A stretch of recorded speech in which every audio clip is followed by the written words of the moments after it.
Hello everyone, welcome to our channel. ఈరోజు మనం పాలిటిక్లో భాగంగా ఇంపార్టెంట్ జడ్జిమెంట్ని చూద్దాం. First one, A K Gopalan case 1950. ఇది ప్రవేశిక రాజ్యాంగ ప్రకరణ అర్థాన్ని పరిధిని నియంత్రిస్తుంది. Second one, Berubari versus union case 1960. ప్రవేశిక రాజ్యాంగంలో అంతర్భాగం కాదని సూచిస్తుంది. గోలక్నాథ్ కేస్ 1967. ప్రవేశిక రాజ్యాంగ ఆదర్శాలకు ఆశయాలకు సూక్ష్మరూపం వంటిది అని సూచిస్తుంది.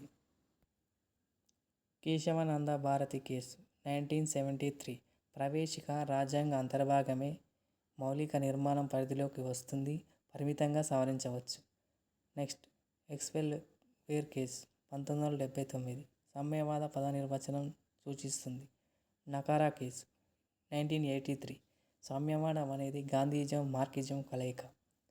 Next, SR Bommai case 1994. లౌకికతత్వం రాజ్యాంగ మౌలిక నిర్మాణంలోకి వస్తుంది. LIC of India 1995.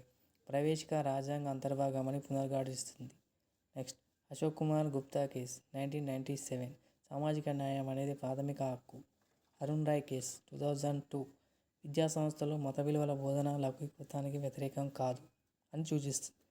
సో ఈ టాపిక్ నుంచి పక్కా 1 మార్క్ కానిస్టేబుల్ ఎగ్జామ్లో వస్తుంది కాబట్టి అందరూ మా ఛానల్ ఫాలో అవ్వండి. డైలీ వీడియోస్ అప్లోడ్ చేయబడతాయి. Thank you.